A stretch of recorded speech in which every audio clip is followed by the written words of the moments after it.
This morning, President Donald Trump made a move that could define his presidency. He announced a naval blockade of the Strait of Hormuz. Evidently, the Iranians are allowing some passage of ships to go through there that they're friendly with and then blocking others. So President Trump has said it's either all or nothing, and has directed or is directing our Navy to sweep the strait and try to clear it of mines that would destroy ships. Now, that may sound just like another headline, but it's not. This is one of the most important trade choke points on the planet. A little narrow 21-mile wide stretch that 20% of the world's oil supply moves through on a daily basis. So when you hear blockade, you're not just talking about ships, you're talking about pressure on the global economy, which we have already seen. And it raises a question. Are we at a turning point? Is this the crux right here, or the beginning of something much harder to control? So what just happened? Here's the situation. Negotiations between the United States and Iran broke down. They announced this morning President J.D. Vance after 21 hours of meetings. Talks have fallen through and no deal has been reached. And it's mainly because no agreement on nuclear activity in Iran. They couldn't come to an agreement on that, and that is our biggest red line, because as Trump has said even before he was elected president the first time, that Iran could never have a nuclear weapon. And he has held to that line. Iran is also holding out because Israel is still bombing Hezbollah, which is an Iranian proxy. In other words, they're funding Hezbollah in Lebanon.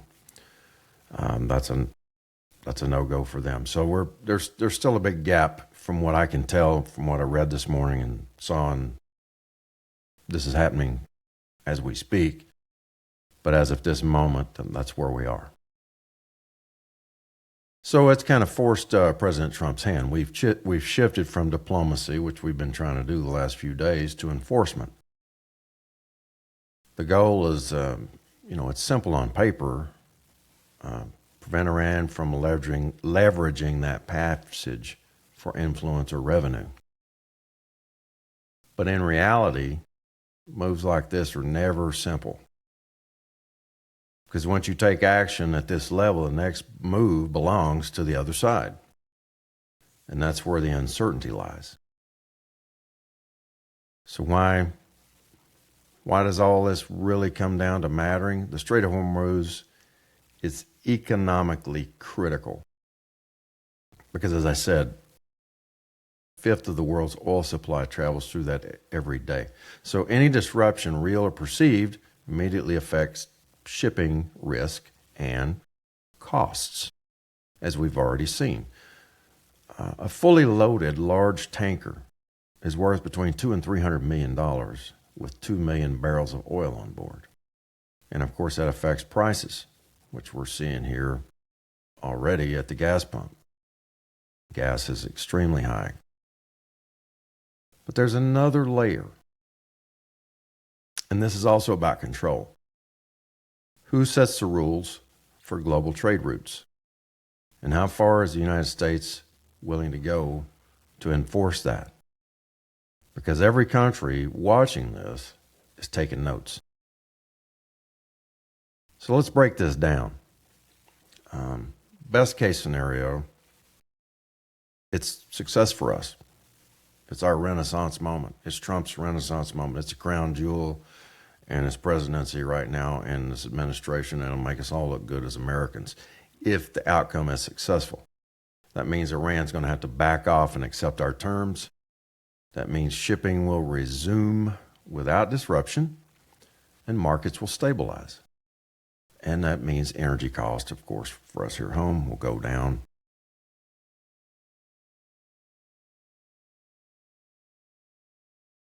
But the United States reinforces its position. A clear line has been drawn, and a clear result.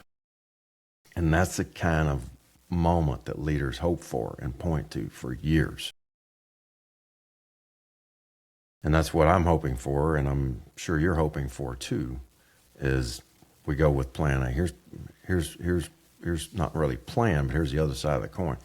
Let's flip it over and say this doesn't work and they can't come to an agreement. And it escalates. We're trying to take over the Strait of Hormuz. Excuse me. Seize control of it, clear it out of landmines, and protect it. Trump has already said he's not going to do that, but then I don't know where this is going to go. This is a fluid situation. It's happening and it changes daily. Other countries have said they're not going to be directly involved, but I don't see how they can stay out of it now because we don't need the oil that goes through that strait, but Western Europe does, and the Chinese desperately need it because they get a large amount of their oil from Iran and it passes through that strait. So if this escalates and they can't come to an agreement, Iran can just keep doing what they've done in the past. They can harass ships, mines, and drones, attack ships. I mean, if you can use a cheap drone to destroy or disrupt a ship, that's a very cheap option, as I discussed in my last podcast. The Iranian drones cost anywhere from $10,000 to $50,000 a piece. Thwart that, especially at short range. It's very, very hard to shoot something like that down if it's flying low, and especially within a very short distance. So that's a problem for us. It's a problem for everyone right now. So that puts pressure on not only us, it puts pressure on the region, pressure on the world, and it disrupts things without having a full-blown confrontation. In other words, they're not marching to battle with soldiers. They're cheaply nagging at us and keeping us from our goals, which is stability in the region. And it's not a quick operation anymore if it escalates to that. It becomes ongoing and it becomes very resource heavy, and then the public starts to become weary and it's hard to step away from this and find an off-ramp without tough consequences. So, and that's how situations evolve from strategy into burden. But here's my take. I understand the logic behind the move. I really do. You can't allow a critical global route to be controlled in a manner and we've engaged in this, so we've got to see it through to some degree. But this approach carries a risk because it assumes a response will follow a predictable path or a logical path. And history shows that assumption does not always hold water. Because once enforcement begins, you're no longer managing theory, you're managing reactions. How Iran reacts to this is going to be the telltale sign. I mean, that's what's going to decide this. And reactions can escalate faster than intended. So this works if it stays contained. It becomes a problem if it starts expanding beyond the original objective. Now let's widen the lens and think about this whole situation from Iran's perspective.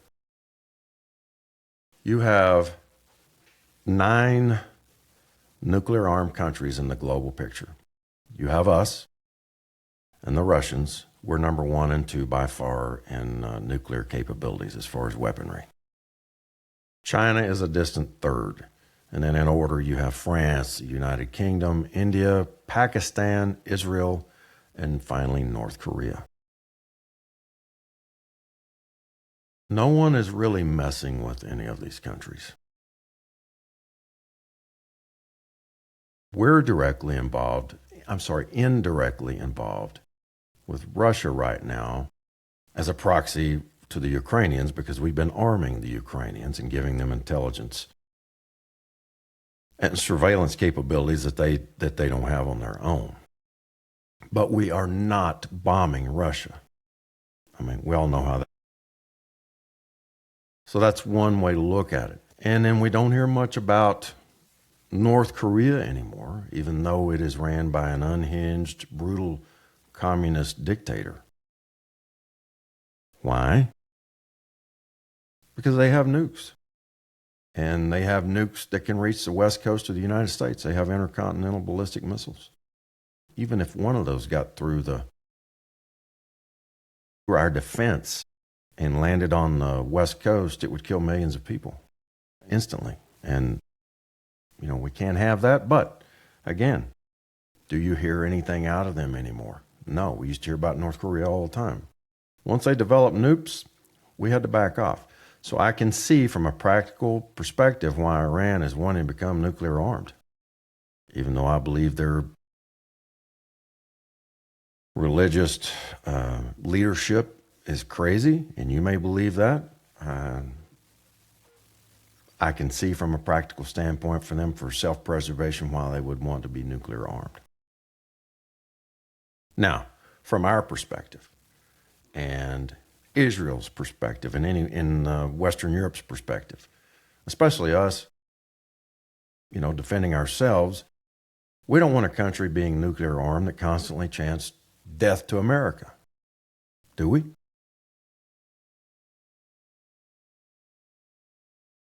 But at the moment, right now,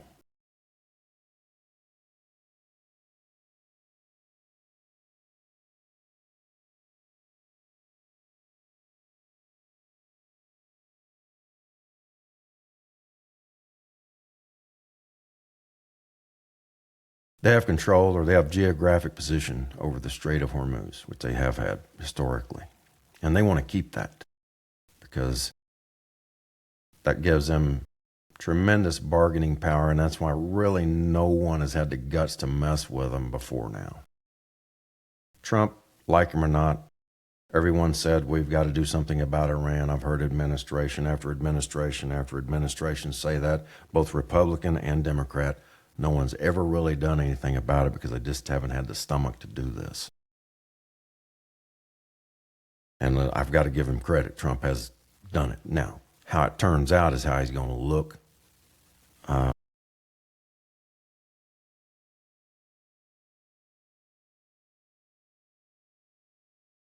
The other part is its role in Iran's role in global oil supply. They have a huge reserves of oil, and they control the strait, and that's it. That's all they have.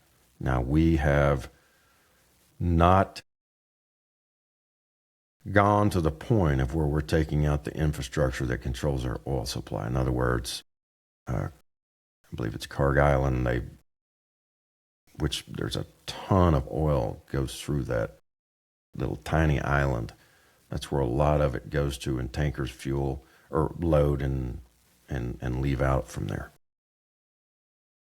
We haven't taken that out because it would affect Western Europe, it would affect the Chinese, and we are behind the scenes. There's diplomacy going on right now because we haven't hit their oil infrastructure. We haven't hit their civilian infrastructure yet either. Even though President Trump has threatened to do that, they haven't done it yet.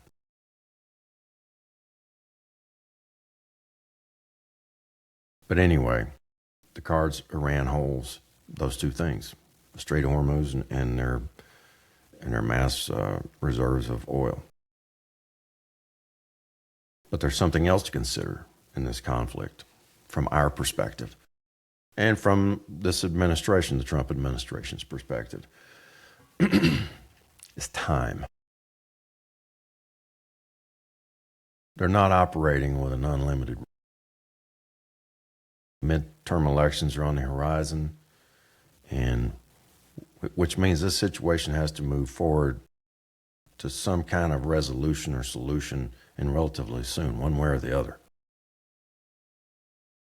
Because prolonged uncertainty and the continuum of rising costs, especially specifically energy costs, or visible escalation, more of our military personnel killed. We've already lost, from what I understand, 13,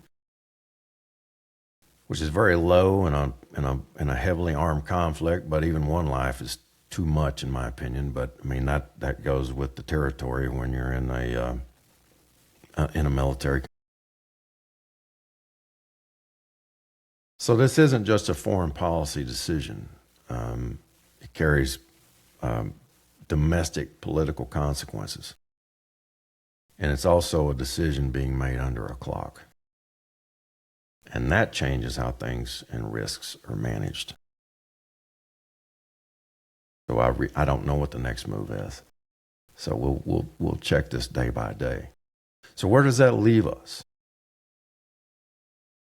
Right now, at a moment of uncertainty. Things are uncertain. It depends on the response that we get back from Iran. This could wind up enforcing or reinforcing our strength as a global superpower, or it could create a situation that becomes harder to control over time. The determining factor won't be what was announced today. It will be what happens next, how the response unfolds, and how long it lasts, and whether it stays contained within that small geographic area. And that's what will tell the story.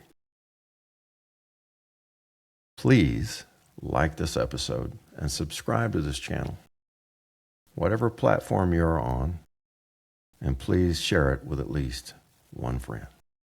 This is A Curious Texan, and I'll see you next time.